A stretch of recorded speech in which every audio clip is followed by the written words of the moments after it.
আসসালামু আলাইকুম, আমার নাম মাজারুল ইসলাম সিয়াম। উনি আমার নানু। আমি আসলে এখানে এসেছি ওনার ইন্টারভিউ নেওয়ার জন্য এবং মুক্তিযুদ্ধ বিষয়ে আসলে কিছু প্রশ্ন করার জন্য। 71 সালে আসলে কাহিনী ঘটনা সম্পর্কে কিছু জানার জন্য আসলে ওনার কাছে আমার কিছু প্রশ্ন করব আর কি। তো প্রথম তো নানু, আসসালামু আলাইকুম, কেমন আছেন? তো আলহামদুলিল্লাহ, আমিও আল্লাহর রহমতে ভালোই আছি। আপনার কাছে আমার প্রথম প্রশ্ন যে 71 সালে যখন যুদ্ধ চলতেছিল তখন আপনার বয়স কত ছিল? 8 বছর না? তো এখন আমি আপনাকে দ্বিতীয় প্রশ্ন করতেছি যে আপনি 71 সালে যুদ্ধের সময় কোথায় থাকতেন, বসবাস করতেন? ময়মনসিংহে। না, বাবার বাড়িতে? আচ্ছা আচ্ছা। তো তখন কি করতেন আপনি? পড়াশোনা করতেন। আচ্ছা। তো যুদ্ধ যখন এখন আপনাকে 4 নম্বর প্রশ্ন করব, এর আগে একটা 3 নম্বর প্রশ্ন ছিল যে যুদ্ধ যখন শুরু হয়েছিল তখন আপনার এলাকার পরিস্থিতিটা কেমন ছিল, একটু যদি বিস্তারিত বলতেন। মিলিটারি আসলো, মিলিটারি আসে আওয়ামী লীগের যত বাড়ি পুরা ফেলাইছে। তারপরে আমরা পলাইয়া নিজের বাসা ছাড়া অন্য জায়গায় আমরা চলে গেছি। কি আপনাদের কোনো আত্মীয় স্বজনের বা আশেপাশে প্রতিবেশীদের বাসায় করছিল? পুরা ফেলাইছে। আচ্ছা আচ্ছা। মুক্তি মিলিটারিরা পুরা পাকিস্তানি মিলিটারি। তো টমটমে ছিল, সবাই বয়ে বয়ে বয়ে বয়ে থাকতো, কেউ পলায় থাকতো, কেউ খানা দানা জোগাড় করতে বাধ্য হয়ে বাড়িতে হয়েছে। তো তারপরে যে আপনি কি এই আপনাকে বা আপনার পরিবারকে নিরাপত্তা কোনো কোথাও যাইতেছিল? জি, গ্রামের বাড়িতে চলে গেছে, তারা আমাদের আসলে খাওয়াইছে। কারা? ওই যে যাদের বাড়িতে গেছি মানে আপনার প্রতিবেশী বা আত্মীয়, প্রতিবেশী বাড়িতে ছিলাম। আপনি কি পাকিস্তানি সেনাদের কোনো হামলা বা সহিংস ঘটনা নিজের চোখে দেখেছেন, বা যে মানে ইগুলো করলো? দেখছি, আমাদের বাবার বাড়ি ঘর সব আসবাবপত্র যা আছে সব পুরা ফেলা আছে। মানে বাড়ি ঘর সব পুরো? স্যার, আপনি কি মনে মুক্তিযোদ্ধারে ব্যক্তিগতভাবে চিনতেন?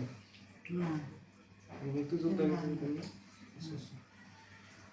আপনার পরিবারে কেউ কি মুক্তিযুদ্ধে অংশ নিয়েছিল? না, কেউ নাই না? না। তো যুদ্ধের সময় মানুষ কিভাবে খাবার সংগ্রহ করতো বা আপনারা কিভাবে সংগ্রহ করতেন ওই সময়টাতে? ওই আমরা আত্মীয় বাড়িতে যা থাকতাম ছিলাম, তারাই আমাদের খাওয়াইছে। তারাই খাওয়াইছে? ও আচ্ছা, ঠিক আছে। তারপরে হচ্ছে যুদ্ধের কোন স্মৃতি আপনার সবচেয়ে বেশি মনে পড়ে?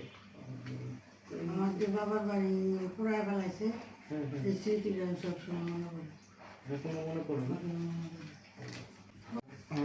আরেকটা 11 নম্বর প্রশ্ন আমি আপনাকে করতেছি, সেটা হচ্ছে কখনো কি মনে হয়েছিল বাংলাদেশ স্বাধীন নাও হইতে পারে? আমাদের কাছে তো অস্ত্র ছিল না, ওদের কাছে তো অনেক অস্ত্র ছিল, তাই মনে হয়েছিল যে আমরা দেশ স্বাধীন করতে পারবো না, ওরাই স্বাধীন করবো। ওরা মানে দেশ এই দেশ নিয়ে নিল।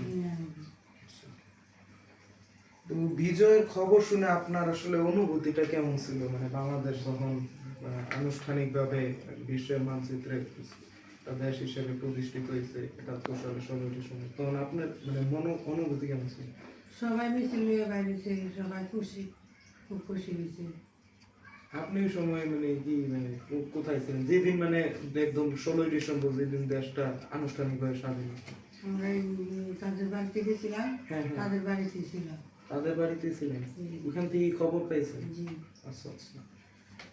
তারপরে হচ্ছে আপনার শেষ প্রশ্ন, একদম 13 নম্বর প্রশ্ন, যে আপনি কি মনে করেন বর্তমান প্রজন্ম মুক্তিযুদ্ধের ত্যাগ বুঝতে পারে বা এর কি ধারণ করে? বর্তমান প্রজন্ম আসলে মুক্তিযুদ্ধ নিয়ে তাদের চিন্তা ভাবনা কি, বা তারা কি আসলে মুক্তিযুদ্ধ কি নেয় কিনা? আচ্ছা, আপনার কাছে 13 নম্বর প্রশ্ন এবং এটা সর্বশেষ প্রশ্ন, যে আপনি কি মনে করেন বর্তমান প্রজন্ম কি মুক্তিযুদ্ধের ত্যাগ বুঝতে পারে বা এটা কি ধারণ করতে পারে? এখন ছেলে মেয়ে তো একরকম, আর আগে ছেলে মেয়ে মন ছিল আরেক রকম। কেউ বিশ্বাস করে, কেউ বিশ্বাস করে না। মানে আগে কেউ আগেকার যুগে পোলাপান মানে মুক্তিযুদ্ধ হয়তো সামনাসামনি দেখছে, সেজন্য তারা এটা ধারণ করতে পারে, কিন্তু বর্তমান যুগে অনেকে দেখে নাই, আবার অনেকে এই কাহিনী শুনছে সেজন্য কি করতে পারে বা এই ত্যাগ ধারণ করতে পারে, এটাই বলতে চাচ্ছি। ঠিক আছে, তাহলে তো আপনার ধন্যবাদ আমাকে সময় দেওয়ার জন্য। এইগুলোই ছিল আপনার প্রশ্ন, ইন্টারভিউ। তো